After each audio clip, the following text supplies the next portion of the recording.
Bem-vindos novamente ao canal Duas Taças e um Barril de Petróleo. Hoje recebendo aqui o Luiz Matos, que é CEO da RBNA Consult. Tá certo o nome? Tá, né? RBNA Consult. E atualmente é a maior certificada, se eu não estou enganado, a maior certificadora de conteúdo local do Brasil. Luiz, eu vou pedir para você falar um pouquinho primeiro da sua trajetória profissional e depois emendar com uma panorâmica sobre o que é a RBNA. A gente vai depois discriminando aí as ações e as atividades dela. Mas começa falando de você primeiro. Muito obrigado por ter aceito o convite aí. Não, imagina, cara, eu que agradeço. A gente está acostumado a ter esses papos, eu e você, né? É isso, de muito tempo. E agora, assim, estamos acostumados também a ter esse papo tomando um vinho. Isso. E agora, assim, gravando vai ser mais legal ainda, que a gente vai guardar para a posteridade. Exatamente, vai ficar disponível para todo mundo ver, né? Exato. Já tem uma responsabilidade aí por trás. Não, tem, mas o canal está um sucesso, cara. As pessoas estão acompanhando e eu acho que o setor precisava de uma voz. E com essa transformação digital que a gente está assistindo, eu acho que eu tenho que agradecer, na verdade, essa iniciativa aí que você está tendo. Então é recíproco. Você sempre foi um cara que eu acho que assim, a primeira vez que a gente esteve junto foi em 2003. Provavelmente, lá pelo Promin. Exato. Entendeu? Então você sempre foi um cara engajado, eu também sempre gostei de me engajar, quer dizer... Então, para mim, é uma oportunidade para a gente aqui conversar sobre o setor e desmitificar algumas coisas. Isso, esse é um dos objetivos aqui.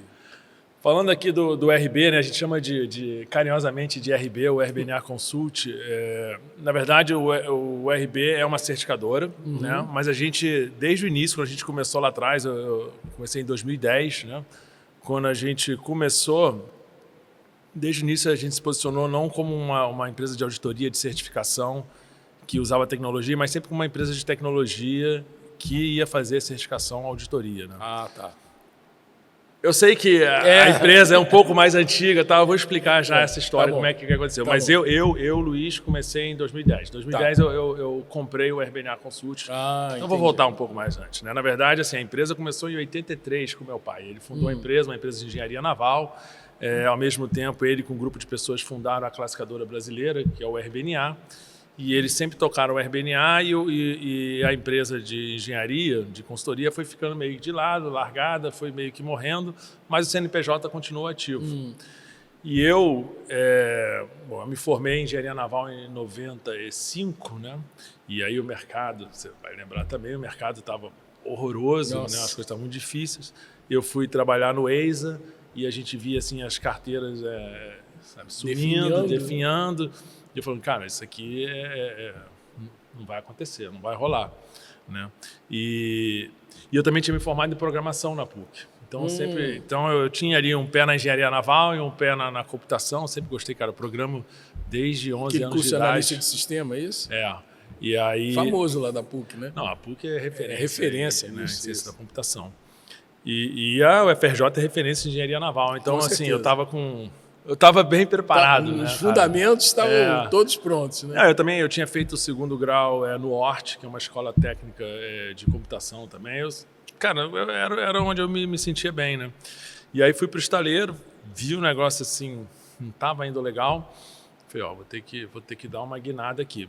Aí fui fazer um mestrado lá fora. Consegui uma bolsa, fui fazer um mestrado na Chalmers, que é uma universidade lá na Suécia.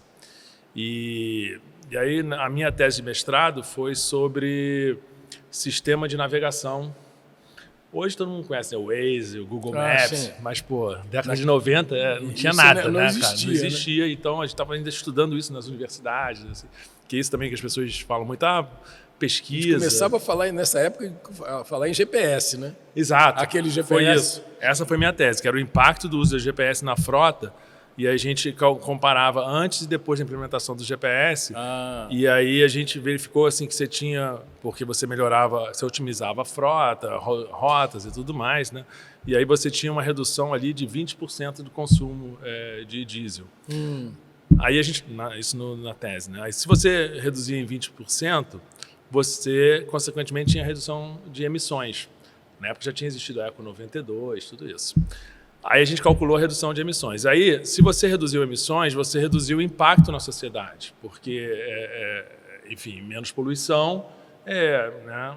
Então, a gente descobriu um paper que tinha lá na Suécia, do pessoal da área de saúde, onde eles demonstravam ali qual era o custo da poluição para questão de saúde, sistema de saúde. Caramba, e aí eu consegui linkar as duas coisas. Você fez o cruzamento. Eu falei, olha, a gente está reduzindo tanto aqui para os contribuintes usando esse sistema e tal, não sei o quê. A Volvo viu a minha tese e falou, pô, gostei.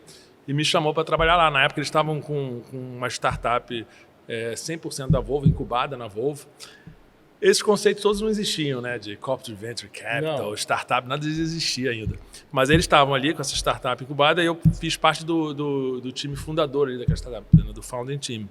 E a gente desenvolveu um sistema chamado Dynafleet e era isso, não tinha nada.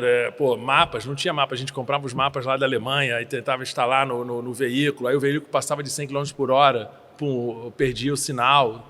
Você tinha que mandar o sinal por SMS, que você não tinha... Você não tinha 5G, 4G, nem tinha esse conceito. Então, assim, era uma loucura.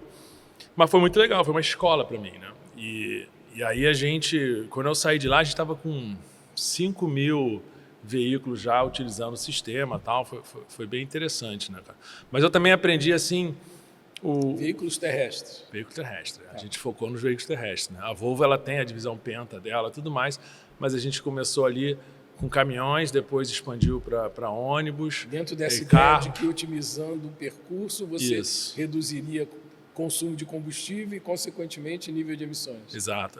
São os valores da Volvo, né? A Volvo tinha lá, os valores dela eram qualidade, segurança e meio ambiente. Então, desde o início, desde o princípio ali, a gente tem que ter carros que tenham menos impacto e tal.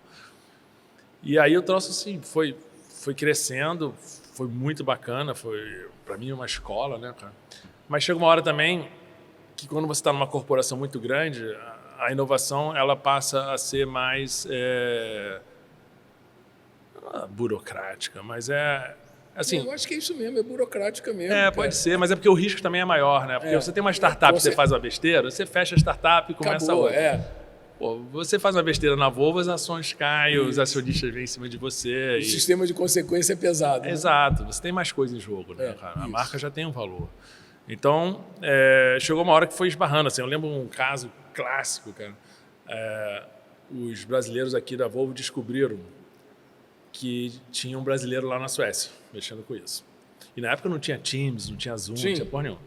Aí, traz o brasileiro aqui para Curitiba. Aí me deram uma passagem de avião, saí lá de Gotemburgo, fui até Curitiba, marcaram uma reunião comigo e falaram, a gente viu que vocês estão desenvolvendo lá na Suécia, esse sistema é sensacional, a gente pode vender esse sistema igual a água aqui no Brasil.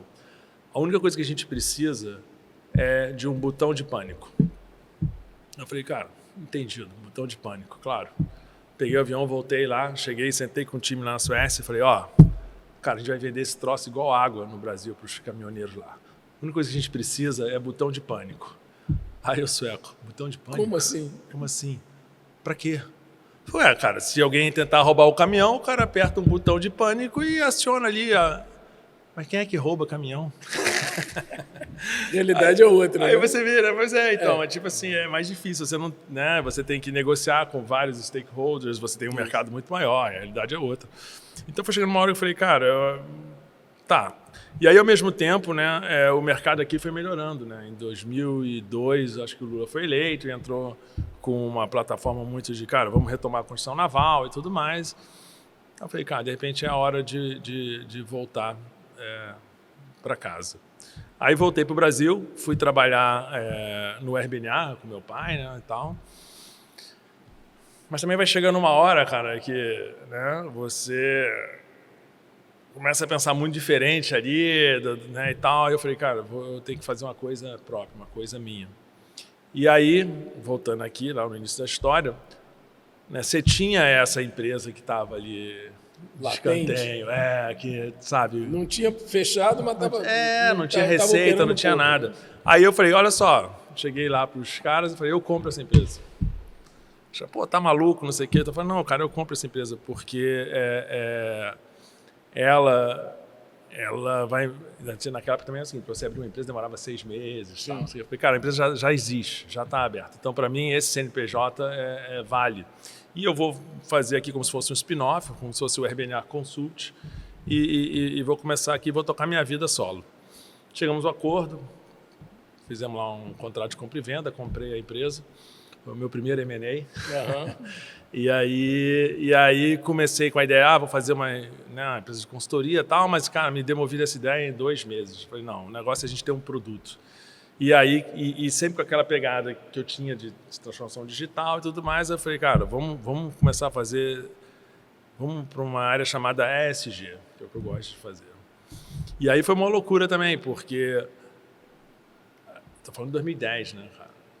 Acho que às vezes hoje em dia isso é comum, né? Eu acho que foi a mesma situação que eu me meti quando eu me meti lá no sistema de navegação, que foi muito cedo. Quando a gente começou a falar em ESG, ninguém entendia o que a gente estava falando, né? E era uma loucura. Era, tipo assim, a gente estava querendo vender vinil, mas ainda não tinha inventado a vitrola, né, cara?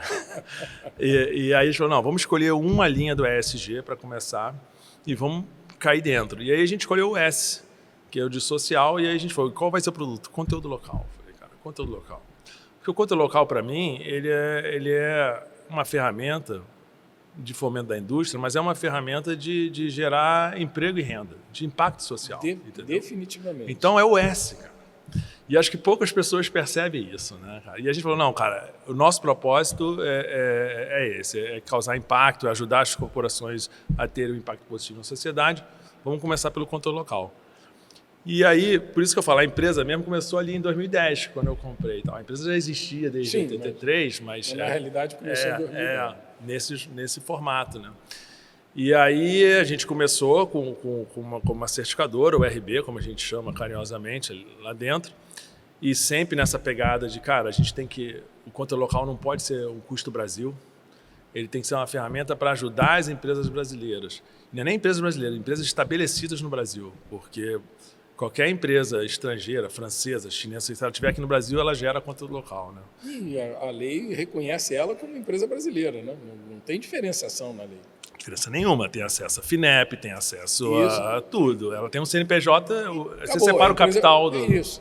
É a empresa brasileira, independe de onde é a origem dela. Exato. Se ela estiver estabelecida aqui, é empresa brasileira. Exato. E isso é muito único, né? Porque você tem o conteúdo local norueguês, por exemplo, e ele, né, se você quer pegar um dinheiro com o BNDES norueguês, com a FINEP norueguesa, todo mundo pode pegar, mas ele vai exigir que você tenha 30% de conteúdo local norueguês. O conteúdo local norueguês é diferente do nosso, tem que ser empresa norueguesa, entendeu? Já o nosso não, como você falou, se você tiver conteúdo... Abrir o CNPJ aqui, você é brasileiro. É isso. Acabou. A ideia é gerar emprego e renda no Brasil. Muito mais pragmático, diga-se de passagem. E está funcionando há anos, sem reclamação assim, a OCDE, ninguém chega, né, a Organização Mundial do Comércio. Pelo contrário, né, ela é super flexível. No meu olhar, ela é super flexível. A discussão, você pode falar assim, no termos de percentuais, se é muito ou se é pouco, mas a regra, acho que ela está bem montada, está bem estabelecida, todo mundo já entende como ela funciona, sabe? Então, assim, o negócio está funcionando. Aí, o que a gente fez? A gente falou, legal, então não pode ser o custo Brasil. Então, o que a gente tem que fazer? Tem que fazer uma certificação barata. Para fazer a certificação barata, vamos automatizar todos os processos que a gente pode automatizar.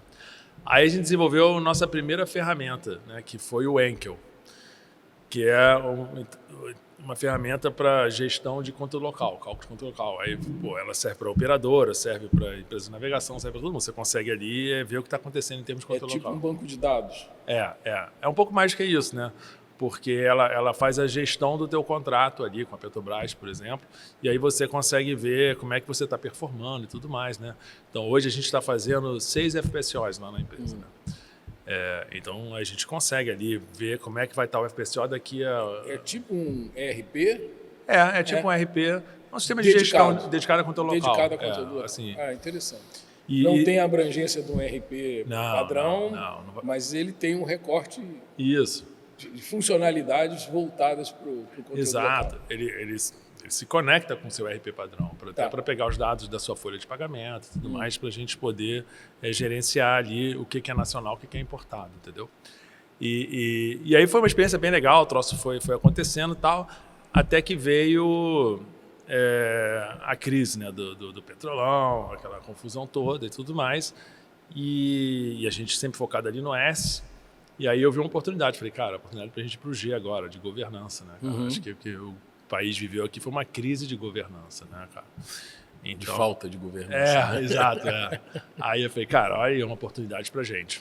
Aí, e sempre naquela filosofia da gente ter o RB como certificadora e desenvolver uma ferramenta, aí a gente se acreditou como certificadora anti-suborno, a ISO 37001, de compliance e tal. Primeira certificadora brasileira, que você tem lá as gringas e tal, que atuam no Brasil, mas a primeira 100% nacional fomos nós.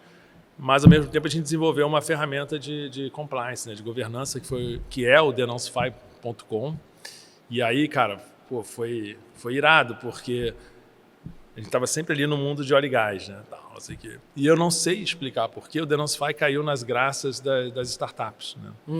Então, um monte de startups que depois viraram unicórnios começaram a usar o Denoncify. E aí foi legal, porque elas saíram do Brasil e aí obrigaram a gente a sair junto com elas, né? E aí a gente aqui atendia a LGPD no Brasil, a gente teve que atender a GDPR lá na Europa, o California Data Protection Act nos Estados Unidos, quer dizer, troço, pum.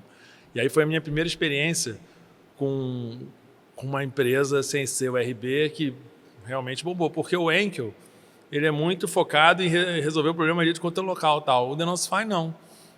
Ele é uma ferramenta que, como ele é de governança, é um canal de denúncia e tal, ele foi para a indústria da moda, como a gente estava falando aqui antes, ele saiu, né? Ele fundamentalmente é um canal de denúncia que compila informação e entrega para um gestor. Isso, e aí usa inteligência artificial para fazer uma série de análises, para fazer... Boa, já está usando inteligência artificial? Já. Isso aí foi... Aí outra coisa que aconteceu que foi muito irado, foi que chegou um determinado momento, a Microsoft chamou a gente e falou, olha, eu estou vendo o que vocês estão fazendo aí. Estou olhando aqui de longe, estou vendo o que vocês estão fazendo. A gente tem um desafio para vocês, que é o escopo 3 da pegada de carbono, que é a cadeia de fornecedores e tal. Aí eu falei, pô, mas isso é muito parecido com o conteúdo local, que você tem que ir seguindo a cadeia e tal. É diferente. Em vez do dinheiro, são as emissões. E é um troço que, lembra, eu tinha feito já minha tese de mestrado, trabalhado com isso na Volvo e tal. Eu falei, cara, não, isso para mim não tem problema. Aí eu vou resolver isso. Aí eu falei, ó, descrevi ali como é que ia fazer, conteúdo local, mesma arquitetura, blockchain, para você evitar a dupla contagem e tal, não sei o quê. A gente foi falando como é que a gente resolveria. A gente já usava inteligência artificial, não a generativa, mas no conteúdo local, porque a gente tinha um desafio no conteúdo local, que você tem... Conteúdo local é follow the money, né? Então é a nota fiscal do fornecedor, tal, não sei o quê. E aí quando é serviço, porque quando é DANF e tudo mais, é um padrão. Mas quando é serviço, quem emite é o município. E você tem mais de 5 mil municípios no Brasil. Então você tem 5 mil padrões de nota fiscal, né? E aí, haja estagiário para ficar digitando aquilo, né? Então a gente usou machine learning já para analisar aquelas notas. Sempre aquela ideia de conta local não pode ser um custo do Brasil. E os caras viram isso, né? E aí eu falei, a gente usaria IA, não sei o que. Eu falei, cara, é isso que a gente queria ouvir, a gente vai acelerar vocês e vocês têm que desenvolver essa solução. Aí nasceu aqui o informe, né? Olha... que foi o terceiro braço, o braço do né? Então a gente também se acreditou como certificadora de pegada de carbono e tudo mais. A gente hoje vai sair ainda usado, mas a gente está há 3 anos acreditado como certificadora. No segundo ano a gente já estava em segundo lugar como a maior certificadora de inventários de GHG. Nossa ideia é que esse ano a gente já fique em primeiro lugar, entendeu? Nossa. Eu não sei, ainda não saiu o resultado, porque o FGV ainda publica. E o informe começou também, pegou tração. Aí hoje, por exemplo, a Colurb, que tem lá 700 veículos e tudo mais, a gente que o nosso software que faz toda a gestão de pegada de carbono da Colurb. Então, assim, o troço, do mesmo jeito que o Denoncify começou a pegar um caminho que a gente nem previu, o informe também começou a pegar um caminho. Então, a gente pegou a conta do Instituto Butantan, da Colurb, assim, foi... um troço, Casa da Moeda, troço assim... Colurb, para quem não é do Rio, é a companhia de limpeza urbana da cidade do Rio de Janeiro. Que é a segunda maior cidade do Brasil. Do Brasil. E então... ela toma conta da limpeza urbana da cidade inteira. Né? Exato. Aliás, aqui tem uma base deles aqui do lado, aqui, são nossos vizinhos. Temos que inventariar isso aí. 100 metros daqui, menos 100 metros, né? A Colurb aqui perto. Não, então, mas aí... Aí a jornada tem sido essa, né? Então, quando você fala assim, resumindo toda essa história para contar. Então, hoje, o que a gente tem? A gente tem o RBNA Consult, né, que é o RB, que faz a parte de certificação. E aí você tem, para cada letrinha, para o E, para o S, para o G, você tem no E o Informe, que faz toda a gestão de pegada de carbono. No S, você tem o Enkel, que faz toda a gestão de controle local. E no G, o Denoncify, né? Então, hoje, o grupo está organizado assim, né? E você tem, obviamente, ali toda uma estrutura em comum a eles, de back-office e tudo mais. O modelo de negócio de vocês é serviço como produto. É isso. A gente tem o que o pessoal chama de Software as a Service, né? Que é isso, o SaaS. Que são esses softwares que a gente falou.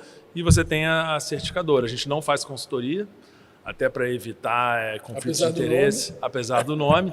Isso tem causado problema para a gente. Eu imagino. A gente fala, pô, queria contratar uma consultoria. Eu falei, cara, eu não faço consultoria. Eu te dou um software aí que resolve tudo e eu faço auditoria para você. Te dou apoio técnico. Nem isso, a gente evita, sabe? A gente dá o software, dá a ferramenta. A gente treina.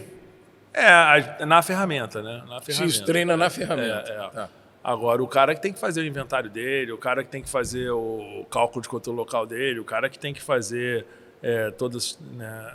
Senão, como é que a gente vai poder auditar depois, entendeu? Sim. Então, a sua ideia é ser independente. Totalmente independente. Você entrega o software, treina a equipe da empresa para fazer e depois você audita o que ele está fazendo. E o software hoje, com a IA generativa,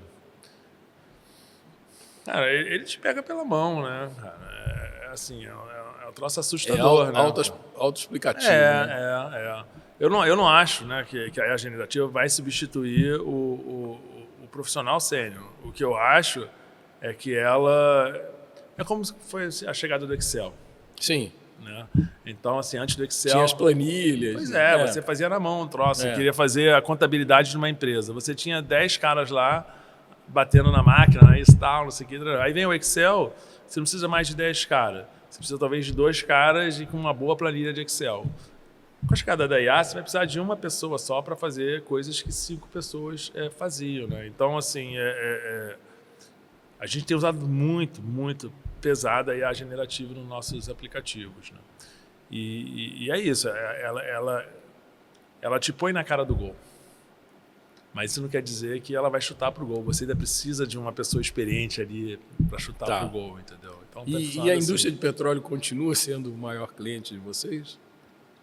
A indústria de petróleo continua. No geral, continua, né? Continua. Você falou aí de outros segmentos, né? Principalmente offshore. A gente fez um M&A acabei não contando, mas nessa jornada a gente fez um M&A com uma empresa lá na Bahia, né, uma certificadora. E aí a gente acabou entrando no mercado onshore também. E hoje a gente está bem no mercado onshore. Mas realmente o mercado offshore para a gente é onde a gente está em casa, onde a gente nasceu, né?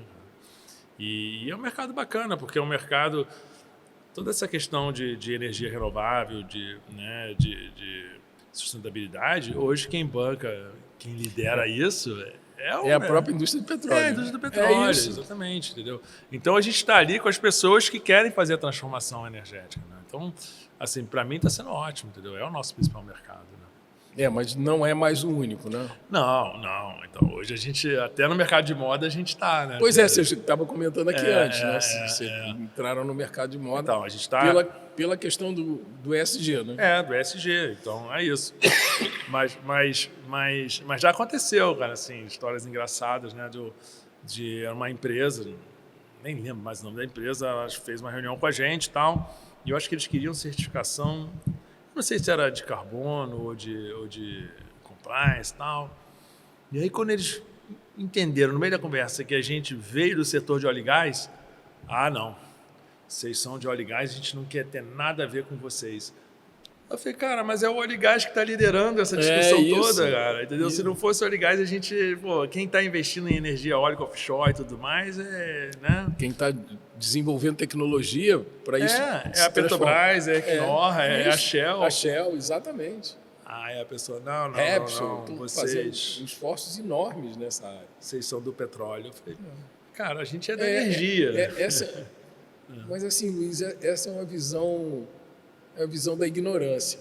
O cara não entende que as empresas de petróleo estão vendo que lá no futuro elas vão precisar passar por essa transição, porque o planeta não vai conceber mais que a gente ficar queimando como queima hoje. Sim. Mas essa chave não se vira do dia para a noite. Sim. Então, assim, ao longo desse processo de transição, a própria indústria de petróleo é que vai bancar para que essa transição exista, para que ela própria se beneficie dela. Não é um ato desprendido de eu vou gastar dinheiro para que o planeta seja melhor, é gastar dinheiro para que eu sobreviva lá na frente, como empresa de energia. Sim. Né? Sim. Empresa de energia. Quem é que tem esse dinheiro para fazer isso? Pois é. Ou governos, nem todos têm, ou empresas de petróleo, todas têm. Não, empresas de petróleo.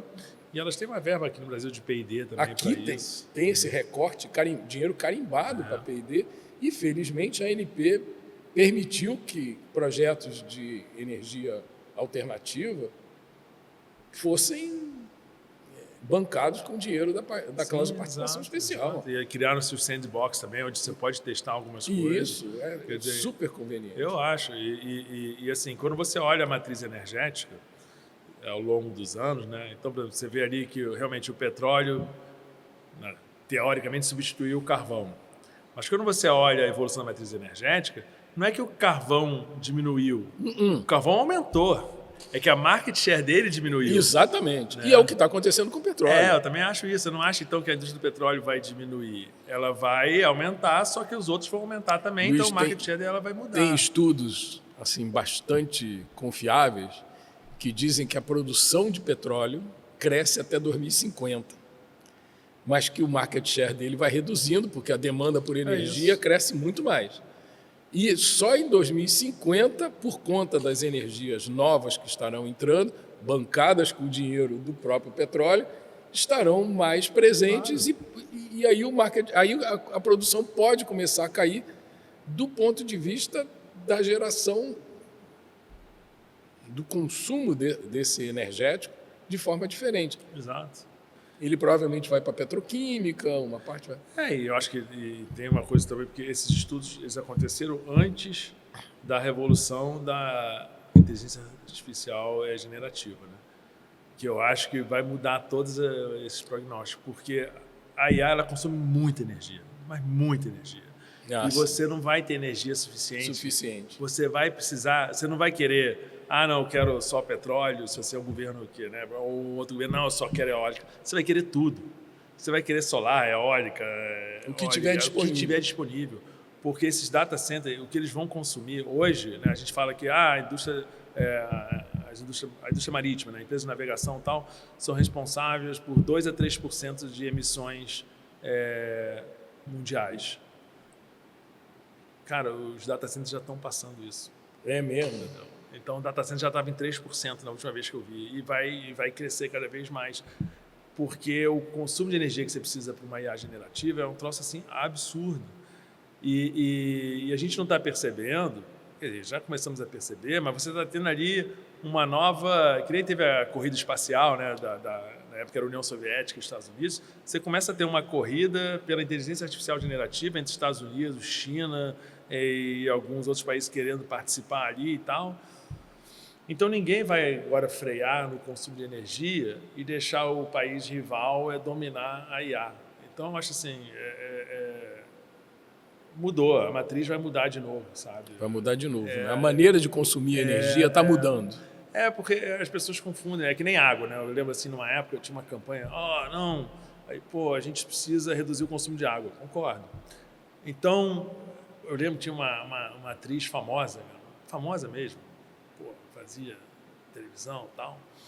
E aí ela falou, olha, se você fizer número 1, você não dá descarga. Você segura ali para dar descarga depois, porque a gente precisa economizar água. Cara, bonito, mas olha só, dá uma olhada na matriz de consumo de água. Onde é que está? Não é o consumidor na descarga, é a indústria, é a agricultura, entendeu? Então, assim, é a mesma coisa do consumo de energia. Sim. Siderurgia consome uma quantidade de água absurda. Exato. Então era ali que você tinha que trabalhar. A própria agricultura, né? Nossa. A agricultura, e você não pode abrir mão, você tem que alimentar o mundo. Isso. Então, a mesma coisa com a energia, né? Não adianta a gente querer discutir e tudo mais, porque a gente vai precisar de muita energia. Né? Acho que talvez aquele filme Matrix estava certo. Né? Estava certo, né? Que no final, Exatamente. quando os humanos querem ganhar a guerra da IA, eles vão lá e destroem a energia. A energia é um consumo porque absurdo. Né? sem ela o não resto tem não ar. funciona. Não tem É ar. isso. Exato. Não. É isso mesmo. Você comentou ainda agora aí que em determinado momento aí da tua carreira você resolveu empreender. Né, e comprou a empresa que já existia e estava latente. Esse foi um esforço pessoal assim muito grande, foi disruptivo. Foi um esforço pro pessoal, Luiz. emocional, foi tudo, né? Eu já tinha tentado empreender uma vez lá na Suécia. Eu tinha estava terminando o mestrado antes de ir para a Volvo. E aí, com mais 2 amigos do mestrado, a gente tentou abrir uma empresa, né, a Oceanside. E aí, falhamos bonito. Mas para mim foi uma escola, né, cara? A gente aprendeu também e tal. Porque a empresa... Dizem que se aprende mais com as falhas que com os acertos. É né? isso aí, porque aí você começa a entender que a empresa é um conjunto de fatores. Aí você tem que ter o marketing de excelência, tem que ter uma boa máquina de vendas, você tem que ter... Né, não é só ter um bom produto, né? Não é só você... eu tenho o melhor produto do mundo. Beleza, mas se você não gerencia seu caixa, se você não divulga. Né? Então, enfim, foi uma escola. E aí, eu já tinha visto minha mãe empreender. Minha mãe, assim, sempre foi uma inspiração para mim, né? E ela começou, ela fazia... ela não trabalhava, ela trabalhava de casa. Então, ela levava a gente para a escola. E aí... umas mães falavam, você não pode levar meu filho também? Eu ajudo na gasolina, transporte escolar. Aí ela começou a fazer isso, tal, aí começou a aparecer umas mães que ela nem conhecia, tal, aí ela já comprou mais um carro, não sei o quê. Botou motorista, aí comprou uma van, aí não sei o quê, já de um ônibus escolar. No final, cara, já estava com licença para ter barco, que aí ela pegava no fim de semana, pegava o ônibus, botava para levar turista, para não sei o quê e tal. E eu cresci vendo isso, né, Sim. cara? E depois cresceu e ela vendeu a empresa e tal. Então eu já sabia que o troço era doloroso, porque eu via o quanto ela sofria, né, cara? Mas eu falei, cara, mas é bacana você poder ousar, né? Você poder fazer uma coisa. Eu tinha passado construir, no final das contas, é construir alguma coisa. Eu já tinha trabalhado numa corporação maravilhosa, eu sou muito apaixonado pela Volvo, mas eu falei, eu ficava muito pensando nos 2 caras que fundaram. Foram 2 caras que fundaram a Volvo, né? E aí o cara já, vamos fazer um carro, E eu falava, cara, eu tinha essa vontade. E aí quando eu comecei, aí tinha essa discussão também, aí, né, de deixar de trabalhar ali com a família e tal, não sei o quê. Então eu falei, cara, mas não, eu quero fazer outra coisa. E aí comecei, e aí o primeiro ano é sempre ruim, né, cara? Assim, primeiro ano é sempre difícil. As empresas quebram ali nos 3 primeiros anos. Normalmente é. E aí, no primeiro ano, a gente não faturou quase nada, né? A gente faturou R$300 mil, cara, no ano. Aí você pensa que tem que pagar toda aquela estrutura. Sim. Né? Mas, eu tenho uma esposa super compreensiva, né? E ela, bancou a casa, né? Ela foi meu investidor anjo. Né? Investidor anjo, E aí o troço foi pegando... E a gente foi também, que o pessoal chama, né, você tem o product fit, depois tem o market fit. Então a gente foi fazendo isso com controle local, tal, vamos fazer o quê? Vamos fazer controle local, papapá. E aí a gente foi, mas controle local é muito amplo. O que a gente entende? A gente entende de barco. Vamos começar ali com os barcos. E aí quando a gente entendeu isso, que você tem que ter foco, e aí o troço começou a deslanchar. E aí, cara, a gente foi... esses números, assim, cara, não tem nada de mais falar. Mas então eu comecei em 2010. A gente faturou só 300K no primeiro ano. Para em 2014 está faturando 10 milhões, sabe? Então, foi assim, quando a gente... Né? Mas eu acho que nada disso teria acontecido se eu não tivesse feito primeiro a Oceanside, ter quebrado, ter visto a minha mãe empreendendo ali. Você ia passar por esse processo de aprendizado dentro da tua própria empresa. Ia demorar muito mais. Ia demorar mais. Com chance de talvez nem ter sucesso, né? Com grande chance de não ter sucesso. Aumentava o nível de risco, pelo menos. Muito. E aí, até eu tive uma discussão dessa agora no LinkedIn, porque por acaso ontem, né, o Hélio Gaspari, que é um colunista do Globo, que eu adoro, e aí ele estava reclamando do ProUni, que o ProUni estava formando muito administrador de empresa e poucos engenheiros. E isso demonstrava que talvez para onde estivesse errado, tal, o modelo e tal. Eu falei, cara, eu escrevi lá, acho que não. Porque, voltando no nosso papo antes, com a IA generativa, você vai conseguir, assim, que um engenheiro faça trabalho de 5 engenheiros. Estou chutando um número aqui, não sei qual é esse número, ninguém sabe. Mas que um engenheiro faça trabalho de 5 engenheiros. Então, você vai precisar de menos engenheiros para fazer mais coisas.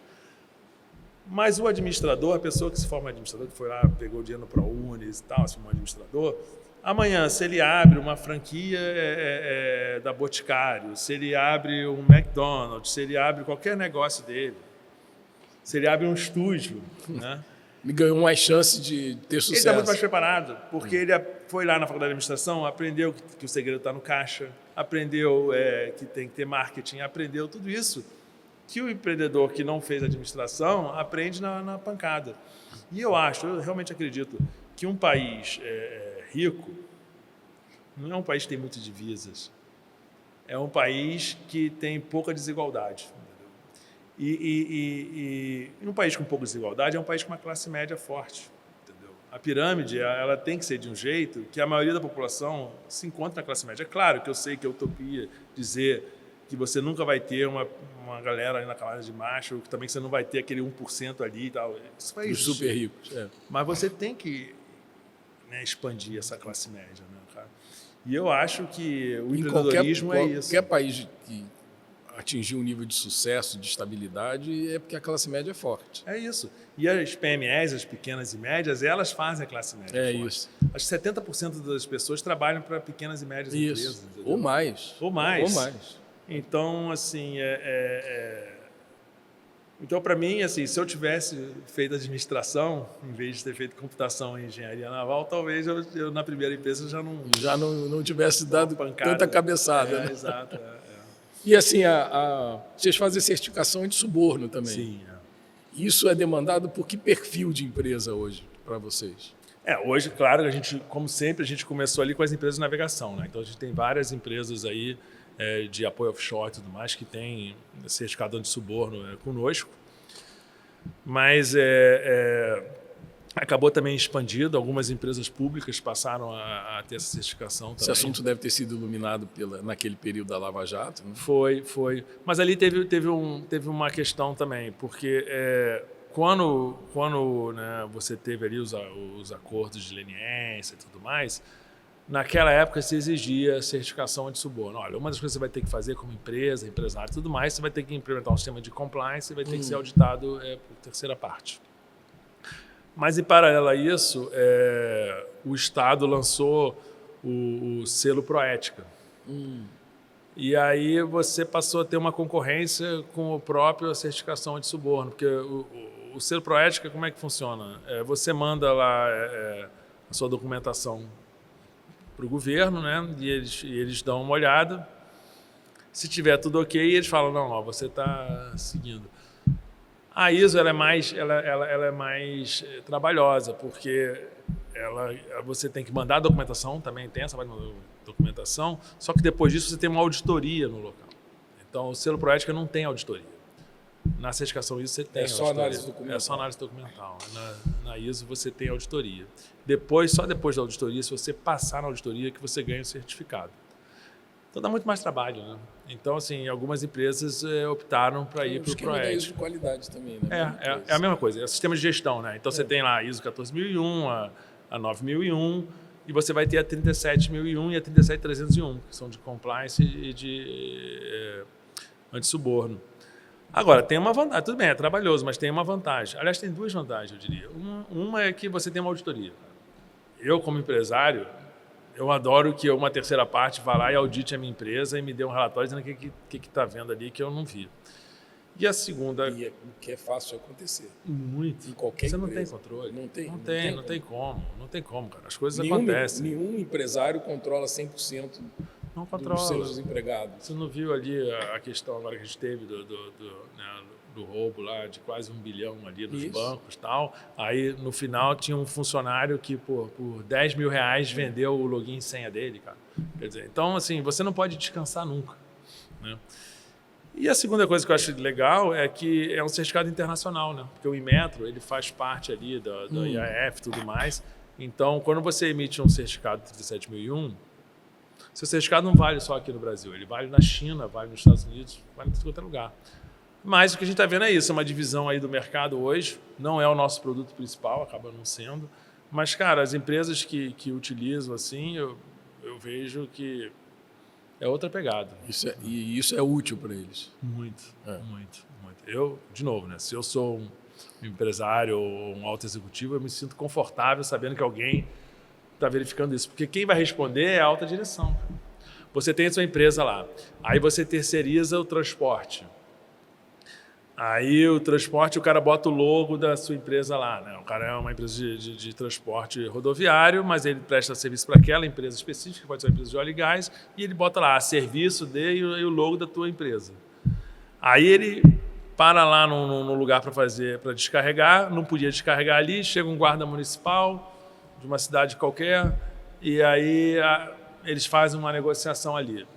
Alguém filmou ali com o celular e jogou na internet. É a tua marca que foi. É a tua marca e é o teu CPF, você como diretor daquela isso, empresa, que está envolvido. Então, tipo assim, cara, eu faria uma auditoria.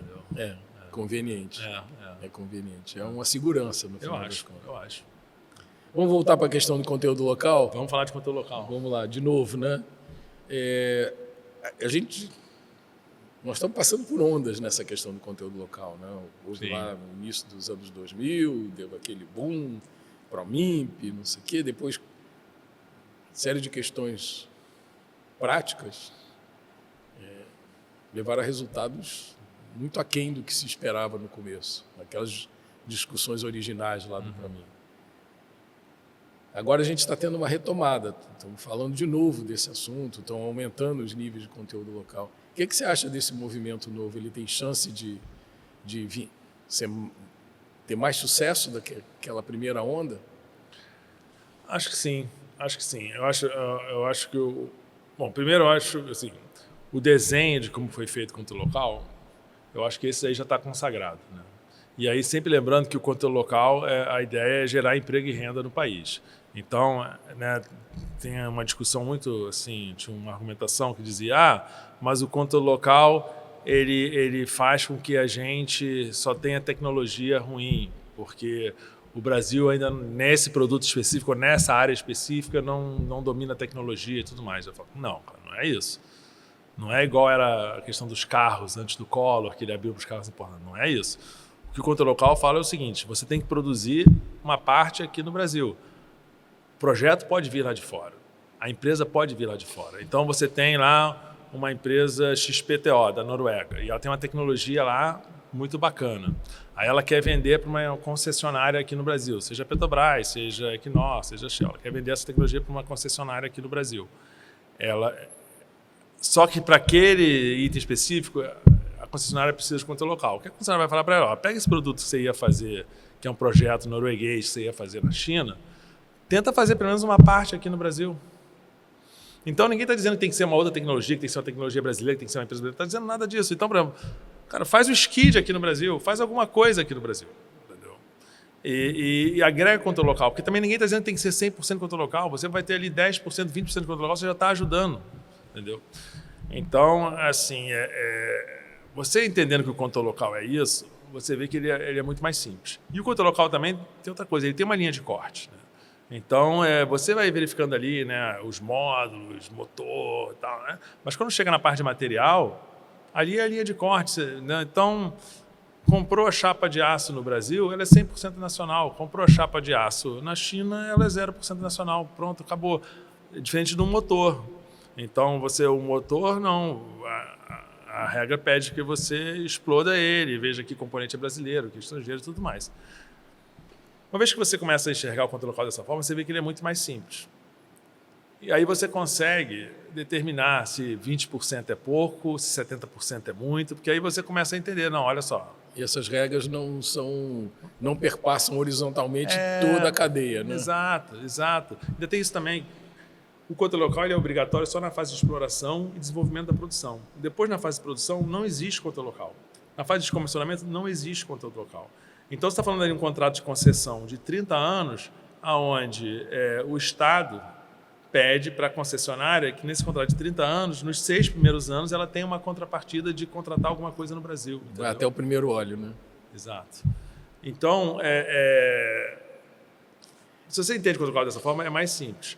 Aí você fala, pô, mas então vai ter chance agora com essas novas discussões de deslanchar? Eu acho assim, houveram também várias concessões do ponto de vista do Estado que eu acho que são bem benéficas, né? Então, por exemplo, você pode agora, você excedeu o controle local num campo, você pode, que é o TAC, gerar um crédito para outro campo. Você gerou controle local num campo que não precisava, não tinha requisitos de controle local, que nem todos os campos têm requisitos de controle local. Aí você gerou controle local num campo que não tinha requisitos de controle local, você pode abater dos royalties. Então, sim, né, facilita. Aí a discussão no final tem que ser só o seguinte: o que é muito, o que é pouco? 20% é muito? É pouco? A Noruega pede 30%. 70% a gente já viu que viabilizou um monte de projetos. Um monte. Entendeu? Então, e aí é um problema, acho que toda a sociedade, todo o país é assim, né? Você vai ter vários setores e cada um puxando aquele cobertor que não é tão comprido assim, entendeu? Então, o que a gente tem que ter talvez é um pouco de bom senso e também não matar a galinha dos ovos de ouro, né? Não adianta também eu chegar e falar, pô, eu quero 100% de controle local. Tá bom, aí vai ter um leilão, ninguém vai entrar no leilão. Ninguém vai entrar. Entendeu? Então, eu tenho ouvido muito o pessoal falar que o fundamental, não estou dizendo que eu concordo com isso não, tá? Mas eu tenho ouvido muito falar que o fundamental era que o projeto básico fosse feito aqui no Brasil. O projeto básico de detalhamento fosse feito no Brasil, dos FPSOs, para que as especificações se alinhassem com as competências disponíveis no Brasil. Eu acho essa visão assim um pouco romantizada demais. Assim, o que tem, né? Você tinha, por exemplo, empresas de ponta de engenharia, como a Progemar, por exemplo, né? E assim, quando você conversa com o pessoal da Progemar, ou quando você conversa com o pessoal da Mustang lá nos Estados Unidos, ou aquela sueca, como é que era o nome, cara? A Dorf, francesa, tem uma opção. Exatamente. Você começa com as empresas de engenharia, né? Eu acho que é uma tendência natural, realmente. Se o cara é um engenheiro naval, um engenheiro de petróleo, um engenheiro mecânico, está projetando, fazendo lá o projeto de uma plataforma, e aí o cara é um engenheiro naval brasileiro, tá lá, ele vai pensar na VEG. É meio que natural. E se o cara está lá nos Estados Unidos, está dentro da zona de conforto. Está dentro da zona de conforto dele. Né? O cara que está ali, fala a língua dele, dá um telefonema, porque o cara tira vai uma fazer dúvida um projeto. Aqui. Muita dúvida você vai fazer um projeto, muita discussão. E aí você tem também o cara estudaram juntos, né? Então, pô, a gente estudou junto, aí você está na VEG e eu estou na Progemar, pô. Então, eu acho que tudo isso contribui. Mas eu concordo com você que isso não se tornou mais tão relevante assim nos dias de hoje. Porque hoje você tem Zoom, você tem Teams, todo mundo fala inglês. No futuro, não sei se você viu, acho que foi mês passado. O Teams agora traduz simultaneamente. Você pode falar com um cara lá no Vietnã, ele fala vietnamita, você falando português, você vai ouvir ele em português. Então, assim, esse fator a mais que tinha, onde você faz o projeto gera mais contratação, eu acho que isso, a tendência eu acho meio romantizado isso. Mas no passado talvez funcionasse. Eu não vou dizer que não aconteça, porque tem essa questão da proximidade, tem a questão da experiência anterior, tem a questão de ter visitado uma fábrica no estágio, né? Então, mas não quer dizer que isso seja um fator decisivo para ter conteúdo local adequado. Não, acho que tem que regulamentar, é isso. Eu sou muito a favor de empresas privadas fortes com uma agência reguladora forte, cara. Eu acho que assim, esse é o modelo que eu acho que funciona. Então, você cria um ambiente de negócios propícios para as empresas prosperarem e contratarem. Que seja propício para o investimento, né? Propício para o investimento, dê segurança para as empresas falarem, daqui a 10 anos isso vai estar acontecendo e tudo mais. E, ao mesmo tempo, você tem uma agência reguladora que regulamenta ali, regulariza tudo e fala, é assim, a regra do jogo é essa. A regra do jogo é essa e continuará sendo essa. Esse que é o problema. Então, o conteúdo local para mim é isso. Porque você chega e fala assim, olha, vai ter que ter tantos por cento de conteúdo local. Aí vem uma empresa chinesa ou norueguesa e fala, legal, então... Naquele exemplo que a gente falou, que o cara fazia o projeto na Noruega, aí ele construía na China. Ele falou, não, beleza, então eu vou fazer o seguinte, como tem que ter controle local, eu vou continuar fazendo projeto aqui na Noruega, a tecnologia é minha patente, eu vou construir 80% ali na China, mas vou pegar e vou finalizar tal com 20% aqui no Brasil. Para isso, eu vou investir numa fábrica que vai me custar 300 milhões de reais. Aí o cara investe 300 milhões de reais, faz a fábrica, não sei o que e tal. Aí daqui a 5 anos muda tudo? Ah, não. Aí ele faz o que é aquela fábrica, aquele investimento? Entendeu? Isso que eu acho que não pode acontecer, entendeu? Então você tem que dar você não pode ficar mudando a regra do jogo. Tem que ter um cenário de longo prazo. Claro. Os investimentos não são de hoje para amanhã. Nada disso acontece. Então eu acho assim, são duas coisas distintas, né? Eu acho que a gente não pode também matar a galinha dos ovos de ouro. Eu quero 100% de conteúdo local, isso não vai funcionar. Mas também no momento que a gente estabeleceu que é 25, tá bom, é 25. Então o que eu vou fazer? Eu vou fazer o FPSO lá fora, mas vou fazer 4 módulos aqui no Brasil. Aí o cara gasta uma grana, ele compra um estaleiro aqui no Brasil, né? Aí você já não mudei de ideia, agora é 70, ou então agora é 0. O cara fala, pô, não dá, entendeu? Então eu acho que é isso, você criar um ambiente propício para o negócio e ter uma agência reguladora forte que vai lá, olha, você combinou 25, você tem que me entregar 25, entendeu? Aí eu acho que vai funcionar. Devidamente certificado. Auditoria de terceira parte, né, cara? Para a gente encerrar a nossa conversa aqui, fala um pouquinho sobre descarbonização. O que você está vendo aí dessa história? Isso vai ser um assunto para vocês também? Vai ser tão grande quanto o conteúdo local para a gente, né? Tão importante quanto o conteúdo local, né? Então, assim, hoje eu pessoalmente, Luiz, tenho dedicado muito meu tempo na empresa com a questão da descarbonização, né? Como eu te falei, a gente pegou uns projetos grandes de umas empresas muito grandes e a legislação, é igual que saiu a lei do petróleo lá atrás, saiu a lei do crédito de carbono e quando saiu a lei do petróleo, saiu em 97, não foi? 94. 94. E a gente só foi começar realmente a ter tudo lá para 2000 e pouco. Levou uns 10 anos, né? É, por aí. Na lei de crédito de carbono é diferente. A própria lei já falou, olha, vocês têm 2 anos para implementar isso. E a lei foi lançada em dezembro agora, sei lá, de 2024. Então, até 2026, esse troço vai estar rodando. E a lei é muito clara. Ela diz que todas as empresas com até 10 mil de emissões vão ter que gerenciar essas emissões. E acima de 25 mil toneladas de emissões por ano, elas vão ter que compensar essa emissão. Mas como é que você sabe que você tem 10 mil toneladas de emissões? Você joga lá no software e a gente te fala. Chegou na tua sala. Então, assim, então a gente está muito animado, né? E a gente acha que tem a ver com o propósito da empresa. Ferramentas muito parecidas com o que você já tem hoje, né? É o conteúdo local, só que em vez você vai seguir a cadeia de fornecedores, só que num você segue os investimentos e no outro você segue a pegada de carbono. E é lei já, não tem como voltar atrás. O critério está estabelecido. Está estabelecido, entendeu? Agora você está na parte que ajustar a tua ferramenta aos critérios que estão na lei. Não, e tem aquela parte que entre você ter uma lei e você regulamentar tudo, né? Você tem a ANP, eles vão criar também uma agência, mas você tem o que eles chamam de vacatio legis, né? Que é entre a lei e você criar ferramentas do Estado, para poder você aplicar a lei, né? Então a gente está nesse período, né? Então agora é a hora de arrumar a casa, se preparar, tanto do ponto de vista do fornecedor, como é a gente, mas do ponto de vista da empresa, que vai precisar ter isso, né?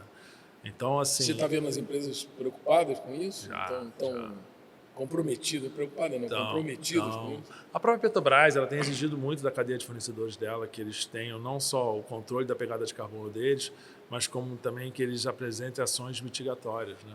Então, eu acho que a gente está entrando numa nova geração de profissionais no mercado, né, cara? E eles têm assim, uma consciência diferente da nossa, né? Eles são mais ligados nas questões humanitárias, ambientais. Eu vejo assim, muita gente da nossa geração... As responsabilidades das empresas com relação à sociedade. Eles querem que a empresa tenha propósito e tudo mais. E eu até vejo o pessoal da nossa geração reclamando, porque essa galera aí não sabe, sei lá, trocar uma lâmpada, não sei o que e tal. Mas o meu pai reclamava de mim, e meu avô reclamava do meu pai, é assim mesmo, cara, entendeu? Eu acho que eles estão vindo com uma pegada bem bacana. E eles querem isso. Eles querem um mundo mais igualitário, um mundo mais limpo. Então, para mim é muito claro que essa questão da descarbonização, ela não vai dar marcha ré. Ela só vai evoluir. Que não está em contradição com o que a gente falou antes, de que o petróleo vai continuar e tudo mais. Não, de jeito nenhum. Exato. Não são excludentes. Não são. Você está vendo os FPSOs aí, a MIT está lançando FPSO, net zero. Você fala, mas o FPSO ele produz petróleo? Sim. Mas a operação dele é net zero, entendeu? Então, já é um impacto super significativo. Não é, cara? Então, assim, a questão da descarbonização, eu vejo, assim, de algumas pessoas que estão ainda lá em cima, ainda reagindo muito, não sei o quê, isso aí é moda e tudo mais. Só que a galera que está chegando, eles levam isso muito a sério. E a questão de tempo para eles estarem na posição de... massa crítica para isso realmente funcionar, né? Então, não ser só uma onda, né? Não é uma onda. Eu acho que quem achar que é uma onda vai... É igual conteúdo local. Teve muita gente que achou que era uma onda e acabou pagando multa, sabe? E as pessoas têm que aprender, né, cara, com os próprios erros. Então, acho que a gente não pode cometer o mesmo erro, porque descarbonização não é uma onda, cara. Ela veio para ficar e é um compromisso global. Necessidade. Eu acho que conteúdo local é uma conveniência. Não, conveniência para o país. Sim, não, faz sentido, tem lógica, não sei o quê. Mas a questão da descarbonização é mandatória. Sim. Ela é uma obrigação. Não é uma obrigação legal, é uma obrigação do cenário que a gente vive, do planeta que a gente vive. Exato. E você vai ter ali os grandes contratantes, Vale, Petrobras, Suzano, Votorantim, todos eles já exigindo dos seus fornecedores, que eles tenham alguma ação para mitigar a pegada de carbono. Então é uma coisa que não tem mais volta. Está estabelecido. Acho que agora a gente tem que fazer é se preparar. O papel da RBNA Consult vai ser certificar. E do informe é fazer os cálculos. Só que o que a gente não está vendo como país é que isso também é uma excelente oportunidade para a gente, de geração de crédito de carbono. Nossa, é um absurdo. É mais uma commodity para a gente. Exatamente. Num volume assim... incomparável. Assustador. Incomparável. E aí... Eu assim, fico impressionado como isso não foi valorado ainda. Ninguém está dando bola para isso. Não, e é aquela questão assim... Ninguém é um exagero. Não, a gente está, eu e você. Eu também. Mas muito pouca gente está dando bola. Está enxergando que isso é um negócio enorme. Gigantesco. E aquela questão assim, quando você pensa em commodity, né, as pessoas dizem, commodity é uma coisa que tem o mesmo preço. Não é. Você pega o petróleo. O petróleo da Arábia Saudita tem um preço, o petróleo do Brasil tem outro preço. Da Venezuela tem outro. Minério também é assim. Crédito de carbono também é assim. E o crédito de carbono vai ser, do Brasil, é o top. É o ali que é gerado na Mata Atlântica, na Floresta Amazônica, nos manguezais. A gente tem o top. Vai ser o melhor crédito de carbono que existe no mercado. A gente tem que acordar para isso. Uma commodity de mais valor do que as outras. Exato. É uma gasolina de melhor qualidade. A gente sempre reclamou, a gasolina do Brasil não presta, a gasolina americana é melhor, não sei o quê. Que não é verdade, mas tudo bem, mas é isso que se fala por aí. É o que se vende, né? Isso que se vende, com interesses múltiplos aí nessa história. Verdade. Mas no final das contas é isso. Vamos ter oportunidades e eu estou impressionado até hoje que a gente já fala dessa questão há muito tempo, do crédito de carbono. Já se discute isso há muito tempo. Se pratica isso fora do Brasil há muito tempo e aqui a gente... Demorou a chegar. Mas está chegando. Tomara. Que isso vai gerar benefício pra caramba, vai gerar... É mais uma coisa para gerar emprego e renda aqui. E mais uma coisa para a gente combater a desigualdade. Em segmentos muito variados. Sim. A gente vai ter ações para gerar créditos de carbono compensatórios na Floresta Amazônica, vai ter no mar, vai ter aqui na Mata Atlântica, seja lá onde for. Sim. E empresas de uma maneira geral, né? Trocando combustível por um combustível renovável. Cara, a A gente vai ter de tudo. De tudo. Não está restrito num segmento pequeno. Não. Vai perpassar tudo. Uma ração que diminui o metano do gado. É isso. Não é? Isso mesmo. Já tem empresa produzindo ração que diminui a quantidade de metano emitido pelo aparelho digestivo do gado. Tá vendo? Você vê, é um negócio impensável. Não se falava disso há 10 anos atrás e hoje é um produto, está sendo vendido. E exatamente, aí você passa a ter um produto que agrega valor, que você deixa de vender só commodity, você passa a vender, né, um produto. Você continua vendendo gado, continua vendendo a carne e ainda vende crédito de carbono. É inacreditável. E a gente tem a faca e queijo na mão, a gente tem o gado, a gente tem a área. Pronto, já tocamos. E a gente tem a Embrapa também. Aqui que faz milagres, né? Vamos combinar. Então, tipo assim, a Embrapa... a gente tem o Sempre, a gente tem a Embrapa, a gente tem tudo. É só a gente querer querer entender que isso é negócio. É isso. Isso não é só papo de ambientalista, né? Isso é de fato negócio. Esse eu acho que é o ponto assim, que se olha com um certo preconceito de que isso é papo de ambientalista, xiita. Não é. Isso é negócio na veia, se for bem aproveitado, bem tocado, bem entendido, vira negócio para todo mundo. Para todo mundo. E tem toda uma cadeia, um ecossistema que vai se alimentar desse negócio. Você só certificando. Certificando e oferecendo software. Isso aí. Ainda tem isso, software para gestão. Luiz, muito obrigado por ter vindo. Foi um prazer conversar contigo. Sensacional. Sempre um prazer, cara. Legal. Muito obrigado. Chama que eu venho.